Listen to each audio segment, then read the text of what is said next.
Estelle Nollet, bonjour. Bonjour. C'est toujours un plaisir de vous rencontrer. De même, ça fait longtemps. Je suis votre premier fan et je le reste. Alors, Quand j'étais vivant, c'est le 3e roman que vous nous offrez. C'est toujours les tribus et c'est toujours l'Afrique quelque part. Qu'est-ce qui vous attire là-bas? Qu'est-ce qui vous attire principalement sur la thématique de la tribu? Mais là, je suis d'accord pour l'Afrique. Une tribu, oui, parce qu'elle est composée par mes 4 personnages qui forment à eux-mêmes une tribu. J'évoque aussi certaines tribus, ou en tout cas certains actes tribaux. Mais j'ai pas vraiment l'impression qu'il y ait de tribu là-dedans. Effectivement, pas comme les autres, pas les grandes tribus qu'on a eu l'habitude de voir dans les 2 premiers. Mais il y a un rassemblement en tout cas. Là, un rassemblement et une quête. Et toujours une recherche de survie. Donc là, effectivement, on peut peut-être revoir un peu le côté tribal. Ce qui m'attire, moi, dans l'Afrique, déjà, c'est un continent merveilleux. Moi, j'ai été nourrie de documentaires animaliers et humains, d'ailleurs. C'est le berceau de notre humanité. Et en même temps, c'est le lieu d'énormément d'atrocités. Donc il y a une ambivalence, moi, qui me parce qu'on retrouve dans le roman, d'ailleurs. Il y a à la fois une dureté, qu'on vous connaissez malgré tout, qu'on retrouve dans Les Rats Kangourous, qu'on retrouve dans le 2e, et puis il y a aussi toute cette douceur que vous savez mettre. Cette espèce pas d'onirisme, mais de rêverie, d'optimisme. De réalisme magique un peu. Et puis dans la dureté, il y a toujours énormément de tendresse, il ne peut pas y avoir l'un sans l'autre. Donc effectivement, là je décris des choses dures, notamment en ce qui concerne le braconnage d'ivoire, ou certains décès de gens qui sont très liés à mes personnages, aux personnages que je développe. Mais il y a une tendresse, parce que la vie c'est la tendresse aussi, et que ce sont des personnages en lutte. Tous les 4 sont des personnages en lutte qui sont tendres les uns vis-à-vis des autres, mine de rien, alors que pour autant ils se sont détestés. C'est ça, c'est cet espoir aussi que l'humanité puisse permettre d'oublier sa propre dureté. Et apparemment, vous avez vécu en Afrique du Sud, si je regarde votre biographie. Oui.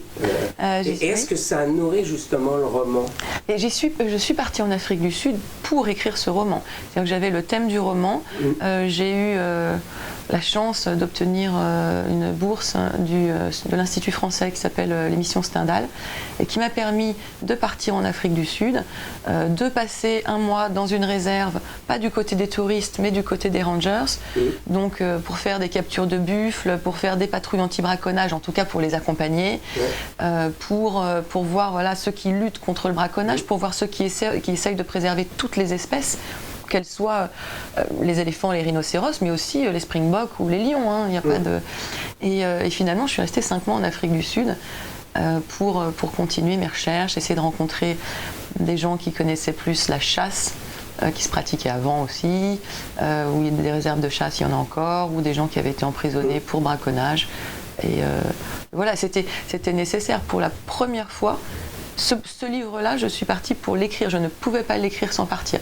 J'aurais pu, mais c'est pas ce que je voulais. Est-ce qu'il est né des souvenirs de la petite fille qui avait vécu là-bas? Il est né... Non, il n'est pas né des souvenirs de la petite fille qui est née, qui a passé très peu de temps. Mais je crois que c'est dans mon ADN de toute manière, l'Afrique.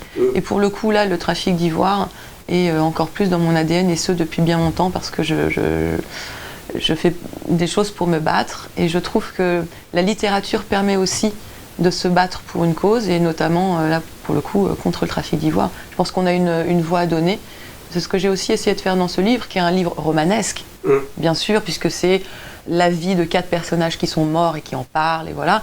Mais puisqu'un des personnages est une éléphante et qu'elle en parle, elle aussi, que les gens se sentent plus proches de cette espèce qui est très humaine par tous ses côtés, et qui mérite à ce titre-là d'être préservée. Et je doute que dans 10 ans on puisse encore entrer à nos... Oui, je le crains. Y compris les rhinocéros d'ailleurs, parce que vous en parlez aussi. Les rhinocéros, encore pire que les éléphants, notamment les rhinocéros noirs qui, d'ici 5 ans, à ce rythme-là, d'ici 5 ans, c'est fini, c'est terminé. Parce qu'il y a plusieurs livres dans ce livre. Il y a à la fois le feuilleton romanesque, il y a à la fois un livre animalier, ce qui est nouveau pour vous. Encore que. Parce que des fois, on a l'impression que vous nous regardez, ou vous regardez vos personnages comme des animaux. Entre guillemets, je veux dire, dans le sens où vous allez les analyser, les observer, comme quelque chose de nouveau, comme quelque chose qui va saisir chaque geste, chaque morceau de l'âme. Mais en tant qu'auteur, on est toujours le scientifique qui se penche sur les personnages. Donc il y a un côté ethnologue, éthologue. Donc effectivement, oui, de toute manière, pour moi, tout est animal. Nous sommes effectivement un animal parmi les autres. Je trouve qu'on est un animal qui peut évoluer en bien, chose que les animaux ne peuvent pas faire, c'est-à-dire qu'ils sont finalement figés. Alors que nous, on peut essayer de changer ou de rectifier nos erreurs. D'où d'ailleurs cet éléphant qui effectivement ne porte jamais de jugement. C'est-à-dire que même quand c'est douloureux, quand c'est difficile, quand Harrison, qui est le garde-chasse, enfin pas un garde-chasse puisque le ranger, oui, enfin en tout cas qui lui, en charge de la conservation de la réserve. Il a transformé la réserve de son père, qui lui était un chasseur, en une réserve pour touristes et plutôt pour observer que pour chasser. Oui, pour observer, puis pour sauver, oui. pour maintenir une faune en place. Je me souviens plus du tout de votre première question, pourtant elle me paraissait très intéressante. Et donc par rapport à l'éléphant, qui elle ne juge jamais, ne porte jamais de jugement, quand à un moment il lui décrit le massacre de ses frères, ça lui semble quelque chose, c'est comme ça, quoi.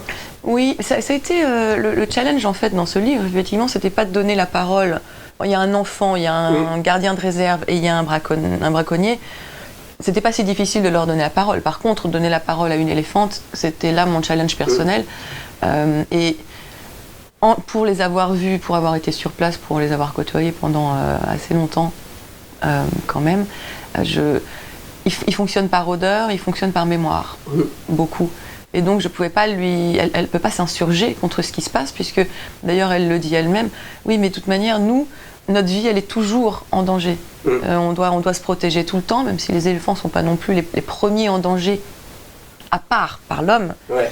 Ils sont pas les premiers en danger avec les lions, etc. Il faut quand même qu'ils protègent les éléphantaux. Ils côtoient la mort tout le temps. Donc elle a cette nature d'animal c'est comme ça. Essayons d'y échapper, mais ça la touche pas plus que ça de savoir que ça se passe, parce que c'est ce qu'elle vit depuis la nuit des temps. Mais on a vraiment l'impression, ce qu'on retrouvait d'ailleurs dans les autres, mais encore plus à travers cet animal, de l'ici et maintenant. C'est-à-dire que, oui, parce qu'à un moment, elle a la perte d'éléphanto, elle a la mort de sa sœur, etc.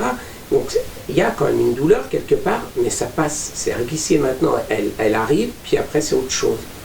Oui, mais ça c'est parce que la construction du livre est faite ainsi que les gens qui parlent des choses dont ils ont souffert sont déjà morts. Alors ils sont morts, ils sont dans les limbes, ils sont très bien, ils se sentent très bien, et voilà. Donc, mais il y a moins de douleur. Et c'est pour ça qu'elle peut évoquer des épisodes qui ont été très durs sans trop broncher, même si elle montre quand même quelques signes d'agitation. Elle réagit comme une éléphante agirait à un danger, à un décès.